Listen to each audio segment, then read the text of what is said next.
Bonjour à tous, c'est Isabelle, bienvenue sur ma chaîne. On se retrouve aujourd'hui pour le point livresque de mes lectures du mois de juillet. On est le 6 août, donc ça fait quand même quelques jours que le mois de juillet s'est arrêté.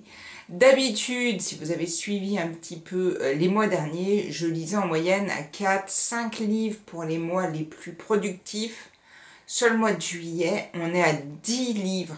Donc, j'ai lu à peu près le double. En général, l'été, c'est ce qui se passe parce que l'après-midi, il fait beau et on a envie de se caler dehors avec un bon bouquin. Du coup, on va parler de ces 10 livres. Je vous fais le petit rappel du challenge Pay Ton Slip. J'avais pris la taille L, donc il fallait lire au moins entre juin, juillet et août, au moins 24 livres. Et là, je crois que je dois être à 15 livres à la fin du mois de juillet. Donc ça va être un peu dur, je pense, parce qu'il faudrait qu'au mois d'août, je lise 9 livres, en sachant que je pars en vacances 15 jours et que je lis toujours moins en vacances. Tout du moins, là, au 6 août, j'ai lu 2 livres. Donc à mon avis, ça va être chaud les marrons, mais bon, on verra bien. Et puis au pire, si je rate le challenge, c'est pas non plus la mort. On est donc là pour parler de mes lectures du mois de juillet. Et il y en a un petit peu pour tous les goûts. Finalement, je trouve que je me suis pas mal diversifiée et je me suis laissée pas mal tenter par des lecteurs au boulot. Et voilà, c'est vrai que ils rentrent, ils me disent ce livre est génial. Et puis parfois je me laisse quand même tenter. On en parle plus tard. Je vous parle du premier livre que j'ai lu, c'est Le Bureau d'éclaircissement des destins de Gaël Nohan. C'est paru chez Grasset. Je l'ai lu parce que ce livre est en lice pour le prix des lecteurs du Var au Salon de Toulon. Et du coup, tous les ans, c'est un petit peu mon petit rituel. Donc là, j'ai lu celui-ci et pépite. Vraiment un magnifique bouquin. C'est divinement écrit. On est ici avec le personnage d'Irène. Irène, elle travaille dans un centre de documentation sur la période nazie en Allemagne qui s'appelle l'ITS. Et elle fait comme ça un petit travail d'investigation sur ce qui s'est passé pendant cette période. Et elle a donc plusieurs dossiers à traiter. Et un jour, on va la charger d'une mission. Et elle doit restituer à des familles des milliers d'objets qui ont été trouvés pendant la période nazie. Et elle doit restituer les objets aux familles des personnes qui sont mortes dans les camps et à qui appartenaient ces objets. Et c'est une pépite. Si vous ne l'avez pas lu, franchement, n'hésitez pas. Moi, à la base, pourtant, on va le dire franchement, c'est pas ce que je préfère lire. Tout ce qui est un peu période historique, ça me plaît pas des masses. L'Allemagne nazie, c'est pas ce que je préfère non plus. Et je me suis laissée totalement happée par les personnages. Le personnage d'Irène, son fils, toutes les personnes qu'elle va rencontrer, toutes ces familles de juifs qui sont morts dans les camps. Vraiment sublime bouquin. Si vous tombez dessus, n'hésitez pas, ça a été vraiment une pépite pour moi. Et je pense, entre nous, que ça sera le livre que je vais mettre pour le prix des lecteurs du Var. Parce que les 2 autres livres, franchement, j'ai essayé de les lire, mais je suis pas allée au bout. J'arrivais pas à tenir, donc pour moi, ce sera celui-ci. Je vais essayer de pas tout faire tomber. Je me suis, ça y est, on va commencer là par les livres que jamais je n'aurais lus. Mais je me suis laissée tenter par des lecteurs et j'ai lu, parce que jamais je n'aurais lu. J'avais lu, je crois que c'était Mémé dans les orties, que je n'avais pas aimé du tout. Et là, il y a une lectrice les lecteurs, c'est vrai, il y en a beaucoup qui sont devenus un peu des copines et on discute beaucoup bouquins, qui m'a ramené le dernier Aurélie Vallogne, L'Envol, paru chez Fayard, et qui m'a dit « Isabelle, je suis sûre que ça te plairait, il faut absolument que tu le lises et tout ». J'ai regardé un petit peu, ça m'avait l'air très rapide à lire et du coup, je me suis laissée tenter, je me suis dit je vais laisser une deuxième chance à Aurélie Valognes et je vais donc découvrir celui-ci. Et dans ce livre, c'est une histoire entre Gabrielle, la mère, et Lily, je crois que c'est Lily la fille. Et dans ce livre, on vit avec Gabrielle, la maman, Lily, la fille, et on va suivre, tout d'abord Gabrielle tout seul, comment Lily va arriver dans sa vie, et leur vie après, avec tout ce qui peut se lier à un amour entre une mère et une fille, parfois l'amour fou, l'amour fusionnel, et puis après des séparations qui engendrent des fois des conflits, et puis finalement est-ce qu'on se retrouve pas, et on va donc suivre ces deux personnages, et j'ai adoré. Franchement, j'ai vraiment beaucoup aimé ce livre. C'est facile à lire. C'est vrai que c'est pas non plus le genre de livre que j'adore d'habitude, mais je me suis laissée prendre par ces deux personnages, et parfois j'ai laissé tomber la petite larmichette, parce que c'est vraiment une belle histoire entre cette mère et cette fille. Et si vous ne l'avez pas lu, pareil, mais je pense que je vais le dire pour beaucoup des bouquins que j'ai lus.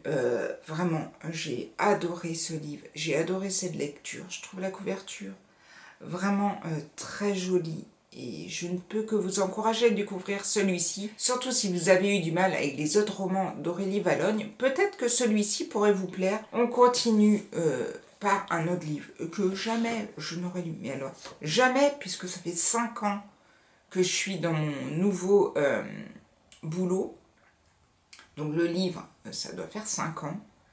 Non, peut-être pas, quand même. 2 ans, depuis la dernière rotation, donc 2 ans, qu'il est sur l'étagère et que je ne l'ai jamais sorti. Et il a fallu qu'un lecteur l'emprunte et qu'un couple de lecteurs l'empruntent, qui reviennent tous les deux en me disant que tous les deux l'ont aimé, en sachant que souvent j'ai à peu près les mêmes goûts que la dame, et qu'elle l'avait adoré en me disant que c'était un bijou le bouquin.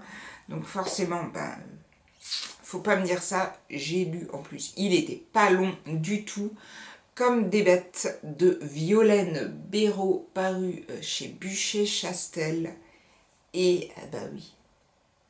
Ah oui, j'ai adoré ce livre. C'est vrai que ça se lit facilement. Et c'est en fait l'histoire d'une mère, de son fils. Ils vivent reclus dans la montagne, dans un petit village, mais vraiment à part de la vie du village. Et on les voit un petit peu comme des sauvages. Et un jour, on va retrouver, un touriste va passer, et il va voir une petite fille avec le fils, et il va appeler la police, et du coup, la petite va être enlevée, et on va donc interroger toutes les personnes du village pour savoir ce qu'ils pensent de cette mère et de ce fils qui parle pas, qui est vraiment sauvage, cette mère qui ne descend qu'une fois par semaine au marché pour essayer de vendre ses choses qu'elle fabrique elle-même et tenter de survivre. Et on va voir un petit peu toute cette population de village. Certains les apprécient, certains les critiquent, et on va donc suivre dans ce petit bouquin toute cette histoire. Et donc à chaque chapitre, c'est un nouveau personnage qui vient parler de l'affaire de cette petite fille et de comment il ressent cette mère et son fils vraiment atypiques. Et j'ai adoré. Ça se lit très facilement. Le seul petit bémol, c'est que j'ai pas trop aimé la fin. Mais bon, ça c'est mon goût. Donc peut-être que vous l'aimerez. Si vous voulez un livre pas trop loin à lire pour un petit trajet, n'hésitez pas. Franchement, c'est vraiment un très beau livre. J'ai ensuite sorti de ma collection personnelle America de Ludovic Manchette et Christian Niemek. C'est paru aux éditions Cherche Midi. Je l'avais acheté à sa sortie et depuis, il attendait sagement sur l'étagère. J'avais beaucoup aimé Alabama 1963. J'avais hâte de me plonger dans leur nouveau roman. On n'est plus du tout sur la même chose. On n'est plus sur un roman noir, sur une enquête policière. On est sur la traversée de l'Amérique d'une jeune fille de 14 ans ou 13 ans, je ne sais plus vraiment. Et cette jeune fille veut retrouver sa sœur qui habite sur la côte ouest et elle va donc traverser les États-Unis. Il va lui arriver plein de choses pour arriver et essayer de retrouver sa sœur qui lui manque beaucoup. Et donc on va partir dans ce périple de cette jeune fille en Amérique. J'ai adoré. J'ai beaucoup aimé. Ça m'a fait un peu penser, bon, un peu, hein, juste dans l'histoire de la traversée comme ça, au livre d'Henri Lovenbruck, Nous rêvions tous de liberté. Et ben là, on est parti, mais avec une jeune fille, une jeune adolescente de 13-14 ans. J'ai vraiment adoré ce bouquin. Ça se lit facilement. Lecture idéale pour l'été et on s'attache. On s'attache au personnage, on s'attache à cette jeune fille et franchement, n'hésitez pas à lire si vous tombez entre les mains. Ça a été une très belle lecture. Je continue, je passe pas 100 000 ans non plus parce que 10 livres, forcément, vous doutez bien que ça prend un peu de temps à présenter et que si je vous dis tout, de 1, bah, je vous enlève un petit peu peut-être l'envie de découvrir le livre. Et moi, j'aime bien me plonger dans des livres sans en savoir trop. C'est-à-dire que je lis très rarement la 4e de couverture ou alors je tourne, je regarde vite fait 2 phrases au début ou quelques mots et je sais tout de suite.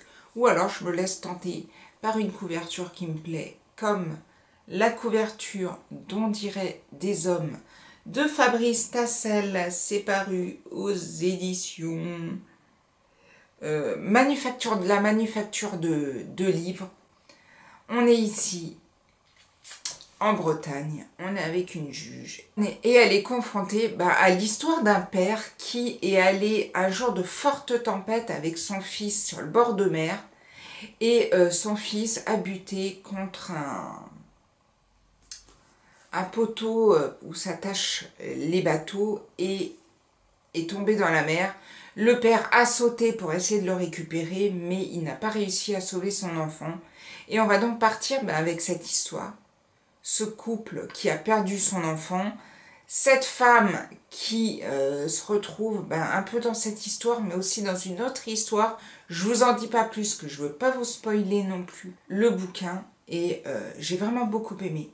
C'est pas un coup de cœur, mais on se laisse prendre dans l'histoire, on a envie d'en savoir plus et on est assez bluffé parce qu'il y a pas mal de choses qui nous secouent. Et par contre celui-ci, la fin est excellente. C'est un roman qui est assez dur, mais j'ai vraiment beaucoup aimé. Et si vous voulez un roman assez noir, penchez-vous sur celui-ci. Je ne sais pas s'il a écrit d'autres bouquins, mais je me laisserai bien tenter par un autre livre de Fabrice Tassel. Et vraiment, n'hésitez pas, c'était très très bon.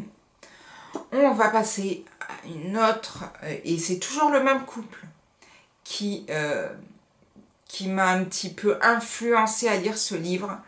J'ai lu Les Tourmentés de Lucas Belvaux. C'est paru chez Alma Éditeur. Et alors, tout à l'heure, le livre de Violaine Béraud, c'était plus la femme qui m'avait tenté sur ce livre-là. Et puis après, en continuant la discussion, son mari m'a dit « Oui, mais il faut vraiment lire Les Tourmentés. » Moi, ça a été un gros coup de cœur. Et donc, du coup, pour pas faire de jaloux, je me suis pris aussi Les Tourmentés. Et alors là, j'ai eu plus de mal. J'ai vraiment eu plus de mal. En plus, les avis étaient dithyrambiques sur Babelio, sur Livre Addict. Je crois qu'il avait une note de 17. Et je me suis dit, oh là là, forcément, ça doit être un super bouquin dont je n'avais pas entendu parler, mais ça doit être un super livre. Et je dois dire que ça m'a pas déplu. Je suis allée au bout du livre sans me forcer, mais c'est pas ma tasse de thé. On est ici avec plusieurs personnages. On est avec Skender, lui c'est un personnage un peu paumé. Il est dans la rue, il vit très mal, il était avant dans l'armée. Il s'est passé quelque chose justement dans l'armée et là maintenant c'est vraiment un SDF qui survit dans la rue. Parallèlement à ça, on a deux autres personnages. On a Madame, qui est une femme de la haute société, et son majordome, Max. Et cette femme va décider de faire une chasse aux chiens, mais une chasse à l'homme. C'est-à-dire qu'elle va choisir un homme et elle va le lâcher dans un parc et lâcher des chiens pour le supprimer. Voilà en gros l'histoire. Max, lui, va retrouver le personnage de Skender parce qu'ils étaient amis avant du temps de l'armée. Et il voit que c'est la déchéance complète pour Skender. Et il va décider forcément de choisir cet homme-là pour que Madame assouvisse ses envies de chasse à mort. Et on va donc partir dans cette histoire-là. Mais c'est très bizarre. Les personnages, il n'y en a franchement aucun qui m'a pris dans l'histoire. Et au départ, je me suis demandé, est-ce que je continue pas? Et là où la femme de l'homme qui me l'avait conseillé m'a dit, j'ai arrêté, moi je me suis dit, je vais quand même continuer jusqu'au bout. J'en reste mitigée, je ne sais pas si quelqu'un a lu parmi vous ce bouquin-là. N'hésitez pas à me dire ce que vous en avez pensé. Les avis sont vraiment tellement bons que je me dis, soit je suis passée à côté, soit je suis le loup dans la bergerie. Je suis la seule à ne pas l'avoir aimé. Mais n'hésitez pas à me donner votre avis. Et on va passer sur le deuxième livre qui m'a laissé un petit sentiment mitigé. C'est le livre de Vanessa Bamberger, Les Brisants. C'est paru chez Liana Levy. Et première chose, moi, qui me laisse de glace, c'est les couvertures. Franchement, je ne suis pas fanou. Surtout que, vous voyez, on a une petite île comme ça, et donc quand on lit la quatrième de couverture, ou tout du moins on regarde, ça se passe à Roscoff, à l'île de Bas, et je suis pas sûre que l'île de Bas, moi je la vois pas comme ça. Je la vois quand même un peu plus grande et je la vois pas vraiment comme ça. Donc je ne suis pas sûre. Tout du moins, alors ça fait un petit moment que je suis pas allée sur l'île de Bas, mais il me semble pas que la configuration de l'île soit comme ça. Peut-être que je me trompe et peut-être que c'est une vue de l'île de Bas que je n'ai jamais vue et qui est prise de l'autre côté.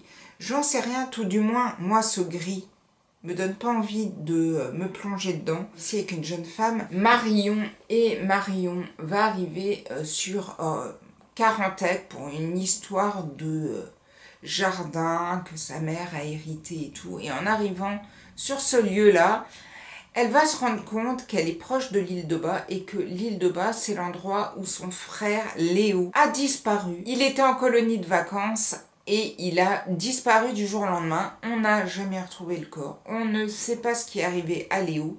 Et du coup, elle va décider d'aller sur l'île. Elle sent que sa mère lui cache des choses. Et elle va aller faire sa petite enquête sur l'île de Bas pour essayer de sonder les habitants sur la disparition de son frère et essayer de trouver des nouvelles informations qui pourraient relancer l'enquête. Comme ça paraît plutôt pas mal. J'ai trouvé le livre très très long. J'ai vraiment eu du mal à rentrer dedans. J'ai eu du mal à accrocher au personnage. À la fin, un petit quelque chose qui peut nous attirer un peu plus et faire que ce livre soit plus agréable, mais ça en fait pas des caisses non plus. Et je ressors vraiment mitigée de cette lecture, ça m'a pas plus plu. Je l'ai oublié tellement vite parce qu'après j'ai eu d'autres très bonnes lectures et n'hésitez pas également à me dire ce que vous en avez pensé, mais moi, on peut pas dire que ça m'ait vraiment plus que ça et que ça m'ait donné envie de lire des romans de Vanessa Bamberger. Peut-être en avez-vous lu et des très bons qui pourraient me réconcilier un peu avec l'autrice, mais moi, ça l'a pas vraiment fait. Je sais qu'elle avait écrit Alto Braco, quelque chose comme ça, il y a quelques années et je l'ai pas lu. Je sais pas si vous l'avez lu. Est-ce que ça vaut le coup? Est-ce que ça vaut pas le coup? Là, je vous avouerai que je me lancerai pas dedans tout de suite. Mais bon, il y a tellement de nouveaux livres qui sortent que, à mon avis, je le lirai jamais. À moins que, comme Aurélie Valogne, un jour quelqu'un me dise, faut absolument que tu le lises, il est génial. Mais là, au jour d'aujourd'hui, je me sens pas trop. Je continue parce que sinon, ça va durer 15 plombes. Et que là, je vous avouerai qu'il fait au moins 30 degrés et que je suis en suffocation dans cette pièce qui est sous les toits, donc je vous laisse imaginer la chaleur.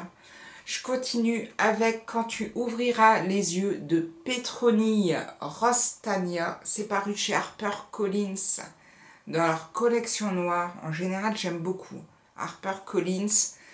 C'est une maison d'édition. Quand je vois des nouveaux livres qui sortent, souvent, je me laisse happer rien que par le fait que ce soit sorti chez HarperCollins et que souvent la couverture est plutôt réussie. Celle-ci m'intriguait énormément.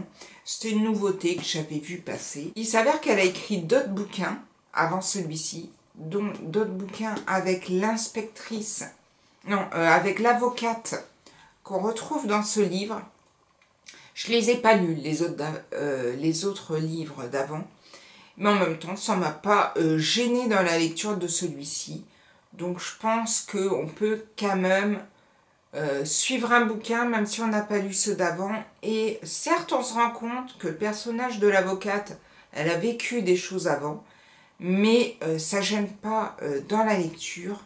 Et dans celui-ci, c'est vraiment... Enfin, le début m'a, on va pas dire traumatisée, mais presque. On est ici avec le personnage de Romane. Elle a 16 ans. Un soir, elle rentre chez sa mère, Marion, et elle lui annonce que elle s'est faite agresser et qu'elle a tué son agresseur. Et elle demande à sa mère d'aller cacher le corps de l'homme qu'elle a tué. Forcément, Marion, elle entend ça, elle se dit oui, il faut absolument que je cache le corps parce que je ne peux pas faire ça à ma fille. Donc elle va cacher le corps.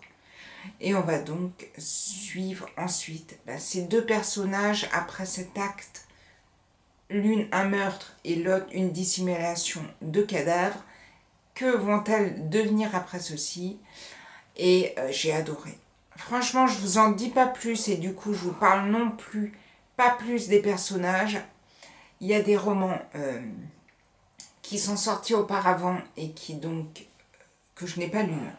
Et j'ai réussi à lire le livre sans et qui parle d'un personnage qui est récurrent. Mais j'ai adoré.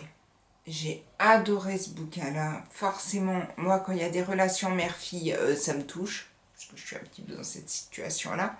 Je me suis posé la question de si ma fille arrivait en me disant ça, qu'est-ce que je ferais?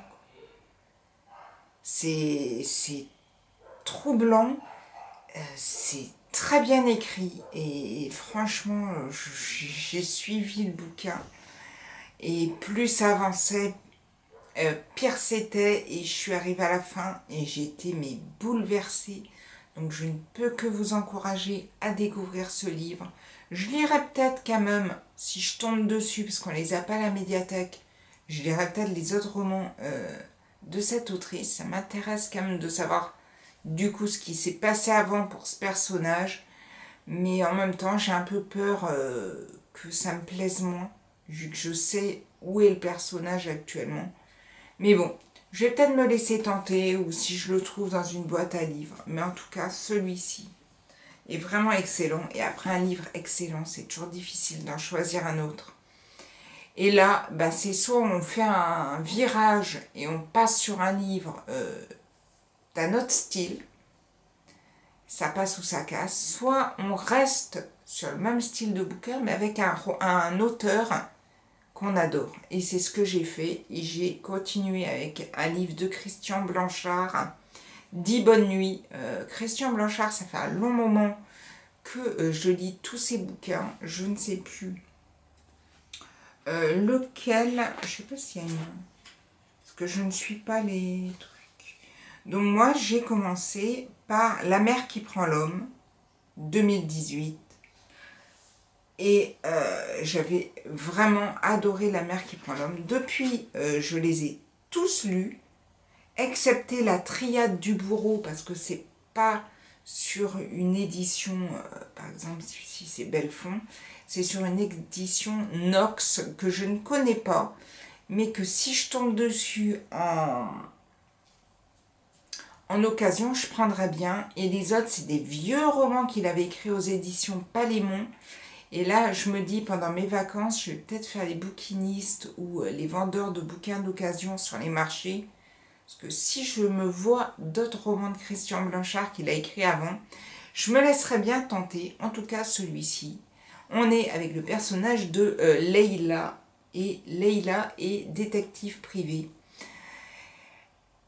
Elle a vécu des choses dans sa vie, on va apprendre cela tout au long du bouquin, mais elle commence dans ce livre, donc dans son job de détective privé, des femmes qui viennent la voir, dont une, au début de ce livre, qui souhaite savoir si son mari la trompe ou pas.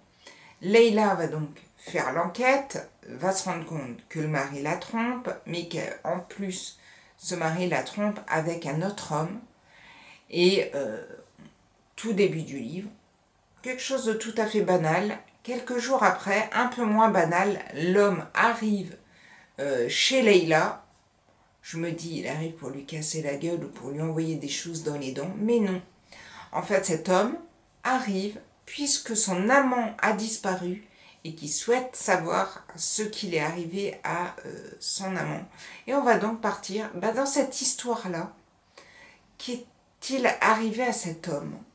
Et franchement, vachement bien foutu. J'ai adoré ce roman. J'ai trouvé qu'il y avait plein de choses qui s'y passaient. C'est toujours bien fait. La fin, j'ai bien aimé. Et c'est Christian Blanchard, quoi. Donc j'ai envie de vous dire que c'est une valeur sûre pour moi. Et j'ai initié beaucoup de lecteurs à la médiathèque justement à Christian Blanchard. Parce que je sais que si je leur en conseille un, de un, s'ils sont amateurs de thriller, ils vont revenir en me disant qu'ils ont adoré. Et de deux, souvent, on m'en demande d'autres après, donc c'est plutôt bon signe. Et j'en ai plusieurs maintenant qui ont beaucoup aimé. Ce livre ne restera pas mon favori de l'auteur. Mon favori de l'auteur, c'est Seul avec la nuit. J'espère que je ne me trompe pas. Mais voilà, c'est ça. Seul avec la nuit. Si vous n'avez pas lu, c'est une bombe. Ce livre est génial. Et après, tous les autres sont quand même très bien. Donc, je vous encourage à découvrir Christian Blanchard si ce n'est pas déjà fait. On est donc au dernier livre que j'ai lu pour ce mois de juillet. J'ai eu envie de faire un virage et j'ai décidé de lire L'heure des femmes d'Adèle Bréau. Non, je ne l'ai pas choisi. Franchement, il est sorti, je ne l'aurais pas lu. Sauf que la même lectrice que L'Envol est arrivée et elle m'a dit oui, lis-le, je suis sûre qu'il va te plaire et tout. Parce que bon, on se fait un petit peu, en fait, on s'influence mutuellement. Et moi, je sais que si je vois Adèle Bréau, Aurélie Vallogne, Virginie Grimaldi, toutes ces autrices, je sais qu'elle adore. Donc forcément, je les fais venir pour elle. Et après, elle les lit. Et quand elle les lit, elle me donne toujours son avis. Et là, je m'étais laissée influencer par L'Envol. Et je trouvais qu'elle avait eu raison de me le proposer. Du coup, quand elle m'a parlé de celui-ci, je me suis dit, bon, allez, je vais me laisser tenter. Adèle Bréau, j'avais lu, je crois que c'était La Cour des Grandes. Ça m'avait pas plu du tout. Donc, je partais avec un gros a priori, mais en même temps, Mémé dans les orties d'Aurélie Valonne, ça ne m'avait pas plu non plus. Et j'ai beaucoup aimé L'Envol. Donc j'ai décidé de sortir celui-ci. Dans ce livre, on est avec le personnage de Ménie. Et Ménie, en 1967, se voit proposer un poste à la radio pour animer une émission de radio sur des femmes qui passent des appels à la radio pour dire ce qu'elles ressentent, ce qui leur arrive dans leur vie, pour parler avec Ménie de leurs problèmes et tout. Et on va donc partir dans l'histoire de cette femme, dans ce lancement de l'émission de cette radio et de ce qui va se passer après, mais aussi dans l'enfance de Ménie et de ce qui s'est passé pour elle avant, et dans les années 2021, il me semble, où une jeune femme s'intéresse au personnage, à la personne de Ménie et décide d'écrire un livre dessus. Et on va donc suivre le destin de ces femmes, plus de toutes les femmes qui vont appeler Ménie pour cette émission de radio. Et j'ai beaucoup aimé, malgré, je mettrai un mais, parce que quand j'ai commencé le livre, franchement, c'était direct après celui-ci. J'avais prévu celui-là au cas où il me reste du temps près de la piscine et que je puisse commencer un autre livre. Vu que j'ai lu le Christian Blanchard à une vitesse folle, celui-ci, j'ai décidé de le commencer. J'ai eu un peu de mal au début parce qu'on a une petite avalanche de personnages de différentes périodes, donc il faut réussir un peu à jongler entre tout. Et le lendemain, quand je me suis reposée près de la piscine, je me suis dit, qu'est-ce que je fais? Est-ce que je continue l'heure des femmes ou non? J'ai mis de côté celui-ci, j'en ai commencé un autre qui a eu un petit accident. Je vous en parlerai plus tard dans une autre vidéo, parce que je pense que l'autre livre, du coup, je vais quand même le lire au mois d'août. Mais l'heure des femmes, j'ai été un peu forcée de le reprendre. Et bon, au final, je l'ai lu jusqu'à la fin. Et ça a été mieux le lendemain. Peut-être que j'avais plus digéré le Christian Blanchard. Et donc, j'étais plus prête à me plonger dans celui-ci. Mais vu que j'étais forcée de le lire et que j'avais que ça sous la main, je l'ai lu. Ça reste une bonne lecture. C'était très agréable à lire au final. Mais bon, c'est pas non plus ma lecture préférée du mois de juillet. Il y a eu pire, il y a eu beaucoup mieux. Et voilà, c'est le genre de livre, moi, que je conseillerais à des personnes qui, par exemple, ont aimé La Tresse de Laetitia Colombani. Il y a des choses que j'ai un peu retrouvées dans ce livre, pour les gens qui aiment, voilà, les romans légers, mais avec quand même un petit fond. Je penserais peut-être à Anne Gallon, à Virginie Grimaldi, peut-être Clarisse Sabar, même s'il n'y a pas de secret de famille vraiment enfoui. Voilà, ce genre de roman léger pour l'été. Je sais qu'il y aura une grande demande sur ce bouquin et il reste facile à lire. Donc si vous n'avez rien à vous mettre sous la main et que celui-ci vous tombe entre les mains, n'hésitez pas à le lire, parce que franchement, c'est pas non plus une maxi catastrophe. J'en ai donc fini avec quand même un beau petit bilan pour le mois de juillet. J'espère que le mois d'août sera aussi productif. De belles lectures, des lectures un peu moins bonnes, mais bon, on ne peut pas avoir que des belles lectures pendant un mois, surtout quand on en lit autant. Des fois, quand on en lit 4, bon, on peut avoir 4 bonnes lectures. Quand on en lit 10, bon, en général, il y a toujours des livres qui nous plaisent et des livres qui nous plaisent un peu moins. En tout cas, voilà, tous les livres que j'ai lus. Si on a des livres en commun, n'hésitez pas à me le dire. Si vous avez lu des pépites pendant ce mois de juillet, n'hésitez pas à me les dire aussi. Hein.